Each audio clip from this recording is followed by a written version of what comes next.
If you've started your search for an office chair with a headrest, then there's a good chance that you've come across a ton of different designs, styles, and functionality in the various headrests that you're searching. But how do you know which one is going to be right for you? In this video, I'm going to go over the 3 most popular headrest designs, let you know how they're different so that you can decide which one will be best for you. Looking for a new office chair? BTOD TV is your #1 resource for everything office chairs. Subscribe today so you don't miss out on any of our future content.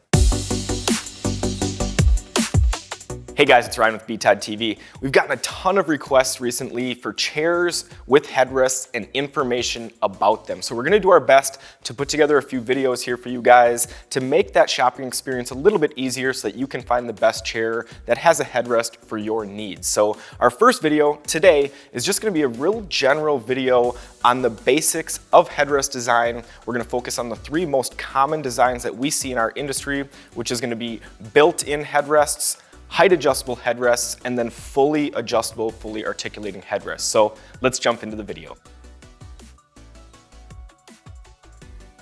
The first headrest design that we're going to take a look at today is going to be built-in models. And this is just basically going to be chairs that have really tall backrests that can double as a headrest for you. I've got 2 models here, the 3142 by Concept Seating and the Cosm by Herman Miller. Both of them you can see feature really tall backs that double as headrests, but they're very different designs. So the place that we see these types of chairs used most frequently is going to be boardrooms, conference rooms, executive offices, simply because a really high back design creates kind of a upscale look and more of a managerial or an executive feel, which is why we see them in those boardroom and executive office applications.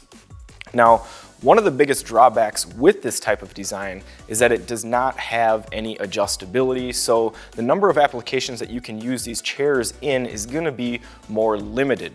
And that can also pose a slight sizing problem because you need to fit the chair and you can't make the chair fit you, which is why these chairs are often used in those applications I talked about previously, because it's a lot less time spent in the chair. And so I'll sit in each chair just to kind of show you what I mean. When I sit down in the Cosm, the headrest doesn't really come into play when I'm just sitting straight up, tasking or working. It really only comes into play when I get about halfway back and then force myself to put my head back. And when I'm in this posture, all I can really be doing is having meetings or being on the phone or chatting with someone. So that's why it's typically used for those executive and those boardroom applications. Another problem, the sizing issue, like I talked about, I can demonstrate that with the 3142 here.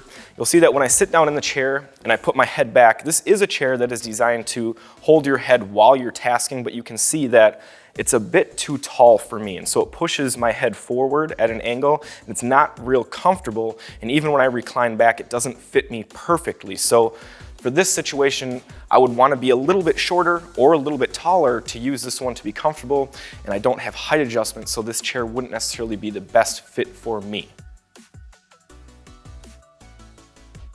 The next headrest design that we're going to take a look at is going to be height adjustable.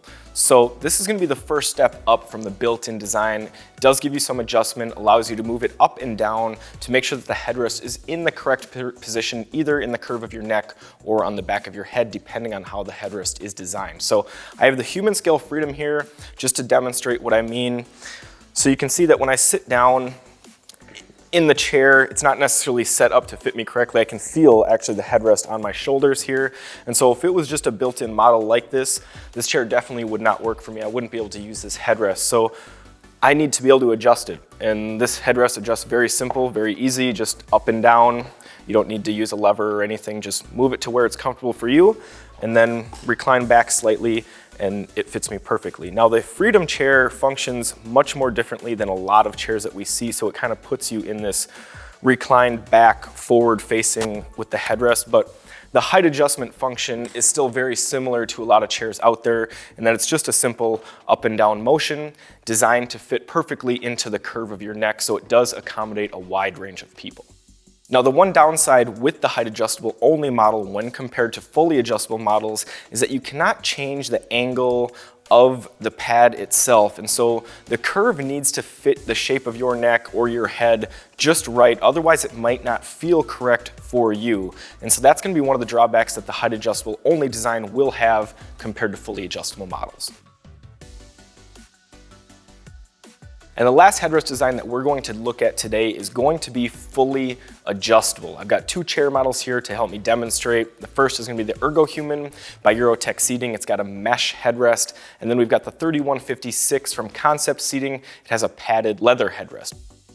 Both of them are going to be fully adjustable. So when we look at the ErgoHuman here first, it's going to have height adjustment, just like the Freedom Chair did, but then it also has the added bonus of being tilt adjustable. So you can tilt it all the way down or all the way up. And this does come into play pretty frequently, and I can demonstrate here for you. When I sit down in the chair and I lean back into the most comfortable position and I put my head fully back and let my weight go into the headrest, I can feel the metal bar on the back of my head. Now, if I wasn't able to tilt the headrest like this, then I would have to feel that metal bar or get a new chair. But since I can tilt the headrest, I can make it into a spot where all I do is feel the mesh, and it's much more comfortable. So just a little bit more versatility to ensure that a number of different people can be comfortable in the chair. The Concept Seating chair is going to work the same way.